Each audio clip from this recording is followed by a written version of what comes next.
especially with our conflict zones and Muslim Mindanao.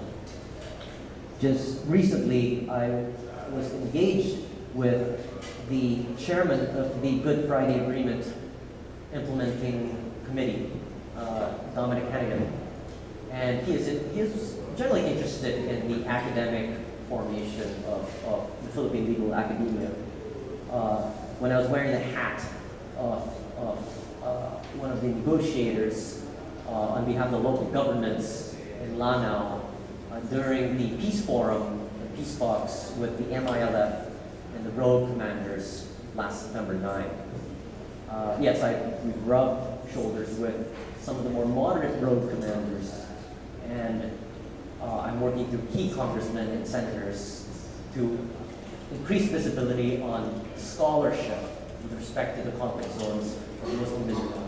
Now, you might think that scholarship is just citation and publication, right? No, it increases visibility so that you have a predicate, an empirical predicate for ongoing development and humanitarian work.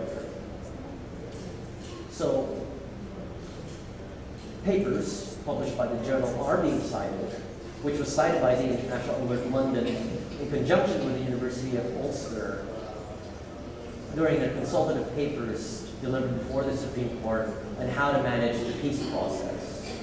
And because of that paper, which cited the ALJ and a number of other works, you'll have donor support and hence development in the more far-flung areas.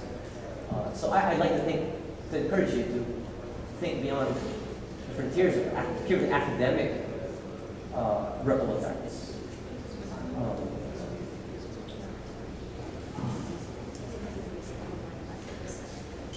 I'll end my testimonial by giving you, if I may, 3 or 4 pointers for the Law Journal. First would be, by the way, this index, this group of indices are based on the standard ranking formats deployed by, it's equivalent to Moody's or Standard & Poor's. You know, they rank law journals, and it's US based. So I'm an insider to that. I know what they look for whenever they rank journals. I think under that ranking format, Harvard Law Review is number 1, Yale Law Journal is number 2, and I think Columbia is number 3 or 4, whatever. The Ateneo Law Journal actually shows up there. I think we're number, last I checked, I think we're number 50 something. I checked about 2 years ago. We're 53 or 54 or something. So that's not bad. I mean, there are thousands of law schools everywhere. And, you know, we're competing against the University of Tel Aviv, who've got networks everywhere. We're competing against Singapore and things like that, right? So the ALJ is there. So some pointers. Number 1, maintain a very strong online presence. And that's a way to, you know, expand your subscription base. You don't have to necessarily have all articles downloadable, because that's part of the carrot and stick.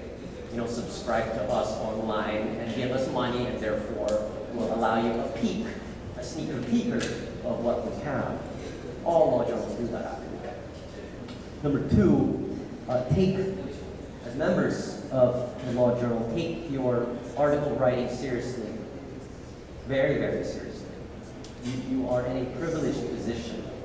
And if you wish to apply for law firms abroad, in Singapore, or in Beijing, or in Hong Kong, or in Australia, or in New York, or in California, we will ask for your Law Journal article. And you have to give us just 1 or 2 work samples, and they have to be very, very good.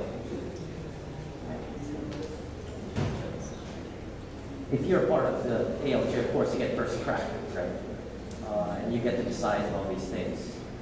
Above and press, so I take advantage of that. Number 3, keep your paper distribution, your hard copy distribution system active and ongoing. people in the law academia will always look at hard copies. No matter how online and internet savvy we are, there's nothing to a feel of a hard copy, which is the law journal that we have. Now, if you look at the format of our journal today, and we were the implementing batch, which changed the format to what you see today. We are ahead of the game. Paper, weight, font, the cover, we are ahead of the game. And I'm not saying to keep changing it, no, that destroys your brand equity, but I think it's very impressive. So keep the paper and hard copy distribution system running, and expand your network to all the top 30 or 40 law schools in the States. That way, the federal district judges and the city judges, maybe, who knows, the U.S. Supreme Court, will somehow chance upon your work. That's awesome, I think. You have regular courts, run-of-the-mill probate courts, bankruptcy courts citing your work. Right. Last, liaison with these guys. Liaison with these guys. Part of the ranking of law schools in general, not just law journals, but law schools in general, is the prestige of your law journal. So if you are a law school, whether in the States or Singapore, if you don't have a law journal, you are by default canceled out of the ranking list. So I take the law journal presence seriously. Thank you. Good evening.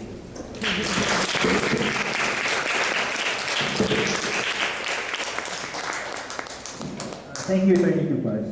We'd now like to take a short break from the program, and we'd like to invite